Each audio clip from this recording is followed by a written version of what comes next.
வணக்கம். மதிமுகம் செய்திகள். இன்றைய முக்கிய நிகழ்வுகளை பார்ப்பதற்கு முன்பாக தலைப்புச் செய்திகளை பார்க்கலாம். வீட்டு உபயோக சமையல் எரிவாயு சிலிண்டர் விலை உயர்வு. விலை உயர்வை மத்திய அரசு உடனடியாக திரும்ப பெற பாமக, காங்கிரஸ் வலியுறுத்தல். பனையூர் பாபு தலைமையில் 1200 பேர் திமுகவில் இணைந்தனர். திருமாவளவன் அரசியல் நிலைப்பாடுகளுக்கு அதிருப்தி தெரிவித்த அவர் திமுகவிற்கு மாறினார். இந்தியா கூட்டணி ஆலோசனை கூட்டத்தில் பங்கேற்கிறது மதிமுக. திமுக கூட்டணியில் தொடர்வதாக எம்பி துரை வைகோ பேட்டி. தாவேக ஆட்சி தமிழ்நாட்டுக்கு பேராபத்து. திமுகவிடம் கெஞ்சி கையேந்தி தாவேக ஆதரவு பெற்றுள்ளதாக டிடிவி தினகரன் காட்டம்.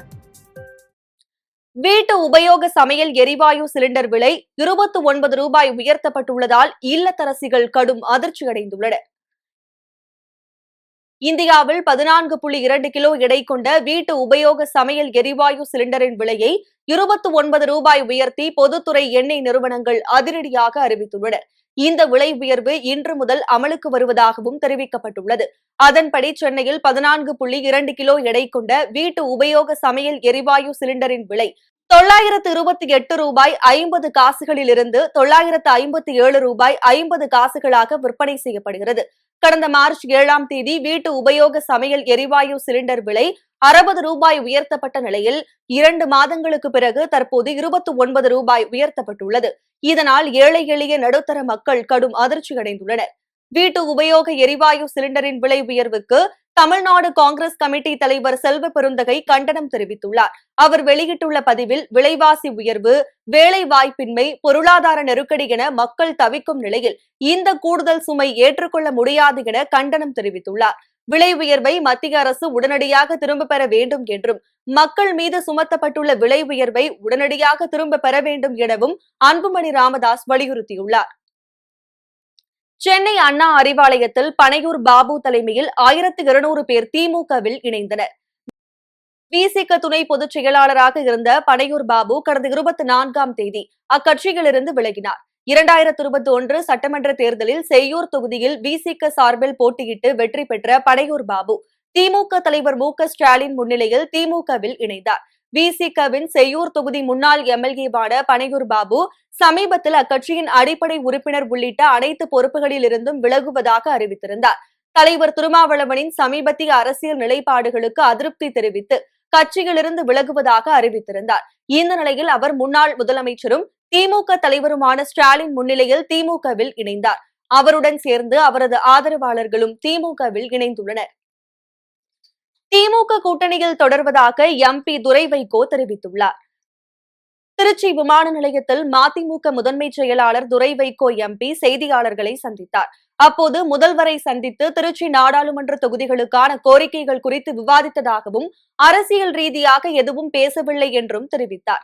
இந்தியா கூட்டணி ஆலோசனை கூட்டத்தில் மதிமுக பங்கேற்கும் என்றும், இன்று வரை திமுக கூட்டணியில் தொடர்வதாகவும் கூறினார். வரும் 27ஆம் தேதி நடைபெறும் பொதுக்குழுவில் தமிழ்நாட்டின் பிரச்சனைகள் குறித்து விவாதிக்கப்படும் என்றும் அவர் தெரிவித்தார். அதாவது நாங்க 4 இடத்திலையும் நாங்க மதிமுக எங்களோட சின்னத்துல போட்டி போடணும் நாங்க கேட்டோம், மன்றாடினோம். ஆனா அதுக்கு மறுக்கப்பட்டது. அதுக்கப்புறம் நீங்க நிறைய உங்களுக்கு தேர்தல் ஆணையம், எலெக்ஷன் கமிஷன் சமீபத்துல சில மாதங்களுக்கு முன்பு ஒரு உத்தரவு பிறப்பிச்சது. அதாவது குறிப்பிட்ட இத்தனை வருஷத்துக்கு நீங்க தேர்தலில் போட்டி போடாதவங்க, அவங்க சின்னத்துல போட்டி போடாத இயக்கங்களை கண்டிப்பா அவங்களுடைய பேசிக் ரிஜிஸ்ட்ரேஷனை, நீங்க ரெகக்னேஷன் வேற, ரிஜிஸ்ட்ரேஷனை நாங்க எடுத்துருவோம் சொல்லி தமிழ்நாடு இருக்க பல இயக்கங்களுக்கு அந்த உத்தரவு பிறப்பிச்சதாங்க. நீங்களே தெரியும், ரிஜிஸ்ட்ரேஷன் போயிடுச்சு, நிறைய இயக்கங்கள் போயிடுச்சு. நான் இந்த திருச்சியில நம்மளுடைய எங்க கட்சி சின்னத்துல, தீப்பெட்டி சின்னத்துல போட்டி போட போய் அதை நாங்க தப்பிச்சோனாங்க. அது உங்களுக்கு எல்லாருக்கும் தெரியும். அப்படி இருக்கும் பொழுது அப்ப நாங்க என்ன சொன்னோம்னா, நீங்க 4 இதுல அட்லீஸ்ட் இந்த ஒரு இதுலாச்சும் எங்களுக்கு போட்டி போட வாய்ப்பு கொடுங்கன்னு சொல்லிட்டு, இந்த காரணத்தினால சொல்லிட்டு எலெக்ஷன் கமிஷன் கொடுத்த அந்த அறிக்கை, சர்க்குலர், அதெல்லாம் வச்சு எங்களுடைய வழக்கறிஞர்களுடைய பதில் எல்லாம் வச்சு நாங்க கொடுக்கும்போது அன்றைய முதலமைச்சர் திமுகவுடைய தலைவர், கூட்டணி தலைவர் அவருக்கு அதுக்கு கண்டிப்பா சரி அது வாய்ப்பு கொடுப்போம், அது ஒரு சட்ட சிக்கல் வந்துடக்கூடாதுன்னு சொல்லிட்டு அவர் அது சொன்னாரு. அதுக்கு நாங்க நன்றியும் தெரிவிச்சிருந்தாங்க. அதன் அடிப்படையில் நாங்கள் கூட்டணியில் நாங்கள் கையெழுத்து போட்டிருந்தோம். அப்போ கடைசியில் அது மறுக்கப்பட்டது. ஆனா நான் திமுக தலைவரை நான் சொல்ல மாட்டேன்.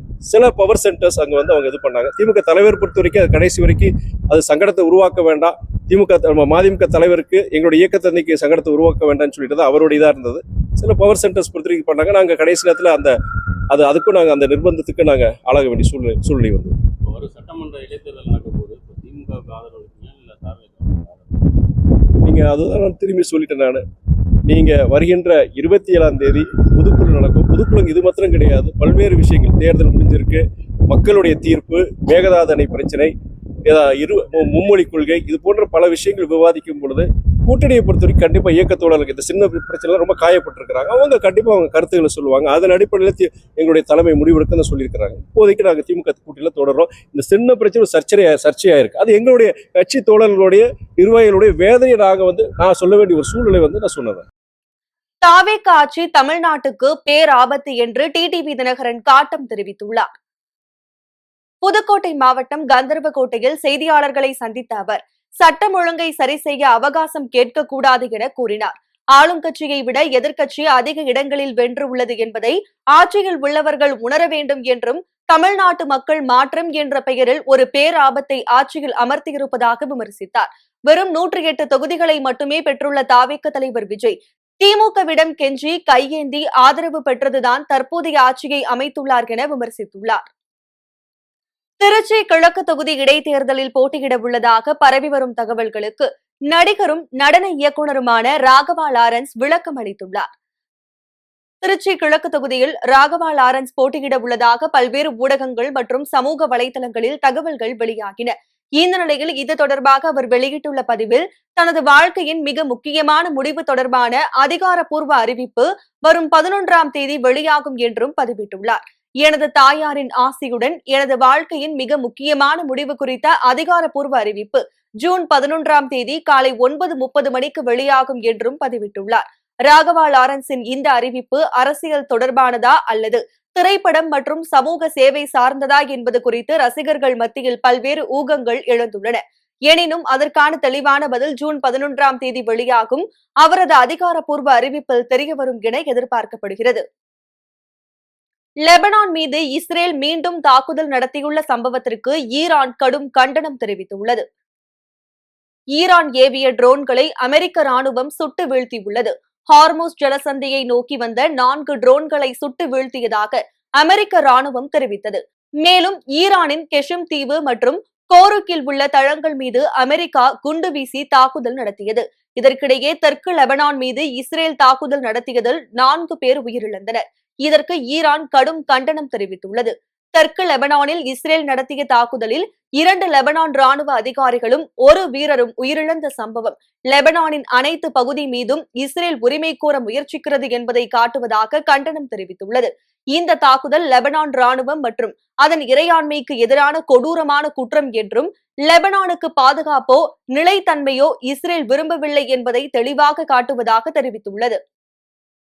ஆம்பூர் அருகே பெட்டிக்கடையில் பதுக்கி வைத்து தடை செய்யப்பட்ட போதைப் பொருட்களை விற்பனை செய்த கடை உரிமையாளரை கைது செய்த போலீசார் 71 கிலோ போதைப் பொருட்களை பறிமுதல் செய்தனர். திருப்பத்தூர் மாவட்டம் ஆம்பூர் அருகே வானாக்காரத்தோப்பு பகுதியில் தடை செய்யப்பட்ட ஹான்ஸ், குட்கா உள்ளிட்ட போதைப் பொருட்கள் விற்பனை செய்யப்படுவதாக கிடைத்த தகவலின் பேரில் உமாராபாத் போலீசார் சோதனை மேற்கொண்டனர். அப்போது அங்குள்ள பெட்டிக்கடை ஒன்றில் அரசால் தடை செய்யப்பட்ட ஹான்ஸ், குட்கா உள்ளிட்ட போதைப் பொருட்கள் பதுக்கி வைத்து விற்பனை செய்தது தெரியவந்தது.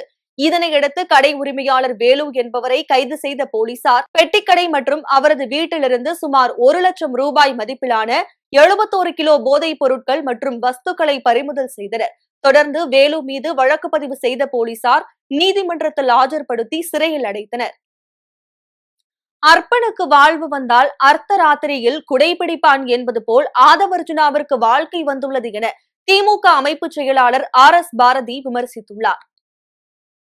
புதுக்கோட்டையில் திமுக அமைப்பு செயலாளர் RS பாரதி செய்தியாளர்களை சந்தித்தார். அப்போது ஆதவர்ஜுனாவுக்கு திமுகவின் வரலாறு தெரியாது எனவும் 76 ஆண்டுகால திமுக வரலாற்றில் இவரை போன்ற பல பேரை நாங்கள் பார்த்துள்ளோம் எனவும் கூறினார். புது துடைப்பம் கொஞ்சம் வேகமாகத்தான் பெருக்கும் என்பார்கள், அதேபோல் ஆதவர்ஜுனா ஒரு புது துடைப்பம் என விமர்சித்தார். திமுக தோன்றிய காலத்திலிருந்து பல தோல்விகளையும் கண்டுள்ளோம் என கூறிய அவர் எங்களை போல வெற்றி பெற்றவர்களும் கிடையாது என தெரிவித்தார்.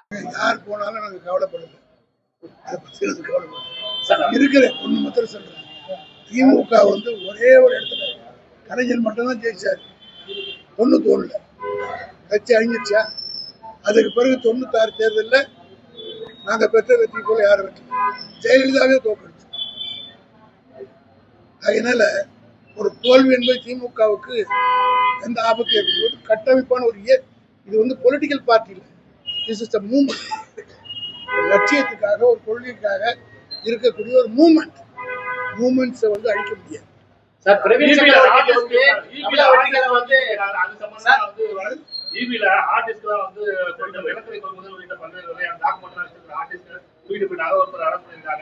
இதோட மற்ற பல்வேறு துறைகளில் உள்ள ஆர்டிஸ்ட்கள் வந்து ஒரு 16க்கும் மேற்பட்ட ஆர்டிஸ்ட்களை கைப்பற்றிருக்காங்க. இதை வந்து இவர் வந்து திமுகவை டைரக்டா அட்டாக் பண்றாரு, செந்தில் பாலாஜி டைரக்டா அட்டாக் பண்றாரு. அவர் தான் நிர்மல்குமார் யாரு இப்ப ஆமா, அதுக்கு முன்னாடி ஏடிஎம்கே செய்தி தொடர்பார். அவர் என்ன கட்சியில் இருக்கிறார் கொஞ்ச நாள் பார்த்த பர்மனண்டா இருக்கிற ஆளை பத்தி காலையில ஒண்ணு சாயந்தரம் ஒண்ணு எக்ஸ்பிரஸ் பஸ்ல ஒண்ணு ஏறிட்டு அப்புறம் பிரேக் டவுன் ஒண்ணு லாரியில் ஏறி போறவங்க தமிழ்நாடு முதலமைச்சர் தமிழக வெற்றி கழகம் வந்து ராஜ்யசபா சீட்டு கொடுத்து அவர் வந்து இப்ப வந்து அந்த கூட்டணிக்கு வந்து கூட்டணி கட்சிகளை கேட்காமலே கம்யூனிஸ்ட் கேட்காமலே ஒரு புதிய பெயர் அறிவிச்சது வந்து சர்ச்சையா இருக்கு. அது எப்படி பாக்குறீங்க? எங்களுக்கு அதை பத்தி பாதரேஷனே கிடையாது. நாங்க நிக்கல, நாங்க அதை பத்தி கமெண்ட் பண்ணல. யார் யார் பேர் அவர் யூஸ் பண்ணாரோ அது பாதிக்கப்பட்டவங்க யார் இருந்து பதில் சொல்லுவாங்க. இல்ல இந்தியா கூட்டணின்னு ஒண்ணு இருக்கையில நாங்க இல்ல சொல்லிட்டாங்க. இந்தியா கூட்டணி காங்கிரஸ் இருக்கும் கூட்டணியில் நாங்கள் இல்லை. மத்திய அரசு தமிழகத்திற்கு நிதி வழங்குவதில் ஓர வஞ்சனை செய்வதோடு விவசாயிகளையும் வஞ்சித்து வருகிறது என்று மயிலாடுதுறை எம்பி சுதா குற்றம் சாட்டியுள்ளார். மயிலாடுதுறை மாவட்ட ஆட்சியர் அலுவலக கூட்டரங்கில் மாவட்ட வளர்ச்சி ஒருங்கிணைப்பு மற்றும் கண்காணிப்பு குழு கூட்டம் நடைபெற்றது.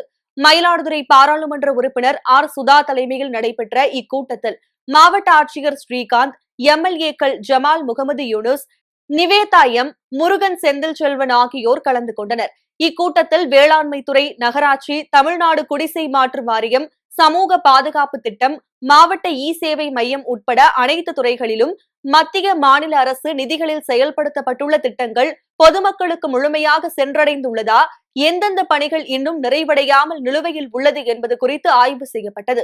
இதனையடுத்து செய்தியாளர்களை சந்தித்த எம்பி சுதா, மத்திய அரசு தமிழகத்திற்கு தர வேண்டிய நிதியை முழுமையாக தராமல் ஓர வஞ்சனை செய்து வருகிறது என குற்றம் சாட்டினார். சென்னை கொட்டிவாக்கத்தில் வாய்ப்பேச முடியாத இளைஞரை பார் ஊழியர்கள் தாக்கியதை கண்டித்து அப்பகுதி மக்கள் ஈசிஆர் சாலையில் மறியலில் ஈடுபட்டதால் பரபரப்பு ஏற்பட்டது. சென்னை கொட்டிவாக்கம் பகுதியில் உள்ள டாஸ்மாக் கடைக்கு சென்ற வாய்ப்பேச முடியாத அருண் தண்ணீர் பாட்டில் எடுத்துச் சென்றதாக கூறப்படுகிறது. இதனால் ஆத்திரமடைந்த தனியார் பார் ஊழியர்கள் அவரை தாக்கியதாக குற்றச்சாட்டு எழுந்துள்ளது. இதில் அருணுக்கு தலையில் காயம் ஏற்பட்டதாக கூறப்படுகிறது. இதனை கண்டித்து அப்பகுதி மக்கள் டாஸ்மாக் கடை முன்பு திரண்டு பின்னர் ஈசிஆர் சாலையில் அமர்ந்து மறியலில் ஈடுபட்டனர். இதனால் சிறிது நேரம் போக்குவரத்து பாதிக்கப்பட்டது. தகவல் அறிந்து வந்த நீலாங்கரை காவல்துறையினர் போராட்டக்காரர்களிடம் பேச்சுவார்த்தை நடத்தி சம்பவத்தில் தொடர்புடைய பார் ஊழியர்களை காவல் நிலையத்திற்கு அழைத்துச் சென்று விசாரணை மேற்கொண்டனர். இதையடுத்து போராட்டம் கைவிடப்பட்டது. அரசு மருத்துவமனையில் மருத்துவர்கள் பற்றாக்குறை மிக குறைவு என அமைச்சர் அருண்ராஜ் தெரிவித்துள்ளார். கோவை விமான நிலையத்தில் சுகாதாரத்துறை அமைச்சர் அருண்ராஜ் செய்தியாளர்களை சந்தித்தார். அப்போது அரசு மருத்துவமனையில் 99% மருத்துவர் பற்றாக்குறை இல்லை எனவும் பயிற்சி மருத்துவர்கள், வெளிநாட்டு மருத்துவர்கள், முதுநிலை மருத்துவர்கள் ஆகியோர் இருப்பதாகவும் கூறினார். மேலும் அதிமுக பொதுச் செயலாளர் எடுத்த முடிவுகள் அனைத்தும் தவறாகத்தான் இருக்கிறது என கூறிய அவர், விஜய் ரசிகராக யாரும் ஓட்டு போடவில்லை, அவரை தலைவராக ஏற்றுக்கொண்டதால் தான் ஓட்டு போட்டிருக்கிறார்கள் என தெரிவித்தார். மழைக்காலங்களில் தொற்றுநோய் வாய்ப்பு இருக்கு. இதை பற்றி அடுத்த வாரம் அனைத்து மருத்துவக் கல்லூரி டீனோட ஒரு மீட்டிங் இருக்கு. அதற்கு அடுத்து இணை இயக்குநர்கள், துணை இயக்குநர்களோட நாங்கள் ஒரு கலந்தாலோசனை கூட்டம் கூட்டியிருக்கிறோம். இதை பற்றி மட்டும் அல்லாமல் மருத்துவத்துறையில் வேற என்னென்ன சீர்திருத்தம் கொண்டு வர வேண்டும் அதை பற்றி நாங்கள் ஆலோசிக்கிறோம். அண்ணாமலை புதிய அப்படிங்கிற மாதிரி ஆதரவாளர்கள் சொல்லியிருக்காங்க. அந்த கட்சி எப்படி அரசியல்ல யாரு வேணாலும் வரலாம், ஜனநாயக உரிமை. இப்ப என்னன்னா எந்த கரையை வேணாலும் மக்கள் மறந்துடுவாங்க. நாம் பாஜக கரைப்படிந்த ஒரு இயக்கமா இருந்தாலும் சரி, ஒரு தனி மனிதா இருந்தாலும் சரி, தமிழக மக்கள் கண்டிப்பா ஏற்றுக்க மாட்டாங்க. பாஜக பல விதங்களை முயற்சி பண்ணி தமிழகத்துல தொடர் தோல்வினால திருப்பி இன்னொரு முயற்சி எடுத்திருக்காங்க. நார்மலா ஹிட்டான படம் ரீ ரிலீஸ் ஆனாலே மக்கள் பார்க்கறதுக்கு வர மாட்டாங்க. ஒரு சில பேரோட படம் தான் ரீ ரிலீஸ் பண்ணா பார்க்க வருவாங்க.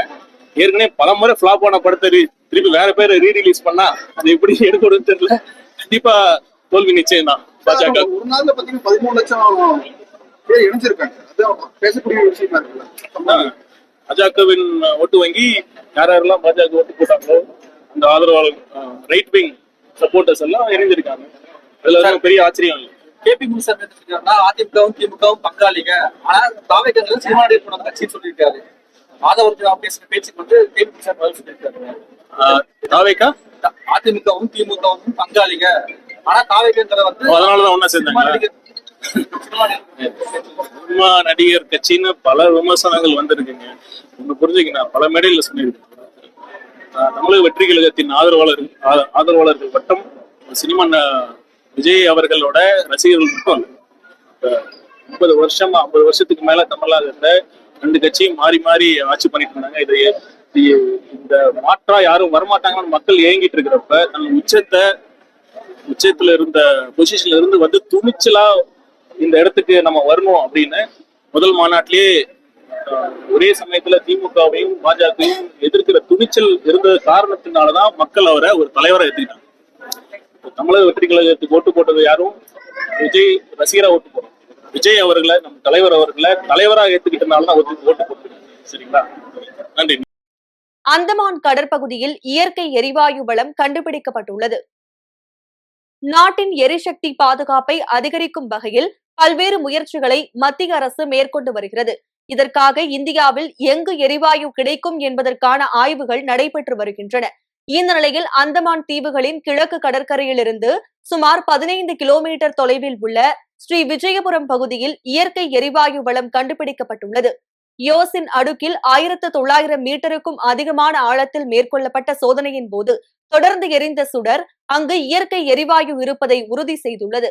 இதனையடுத்து இந்தியன் ஆயில் நிறுவனத்திற்கு மத்திய பெட்ரோலியத்துறை அமைச்சர் ஹர்தீப் சிங் பூரி வாழ்த்து தெரிவித்துள்ளார். மீண்டும் தலைப்புச் செய்திகள்.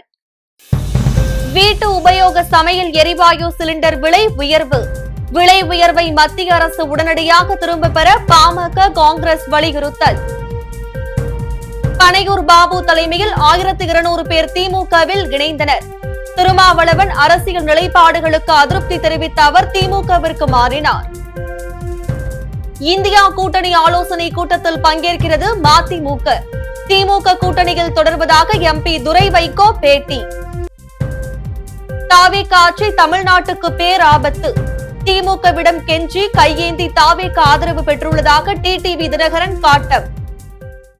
இத்துடன் செய்திகள் நிறைவடைந்தன. மீண்டும் செய்திகள் இரவு 8 மணிக்கு. மேலும் செய்திகளை தெரிந்து கொள்ள மதிமுகம் பிரைம் யூடியூப் தளத்தில் இணைந்திருங்கள்.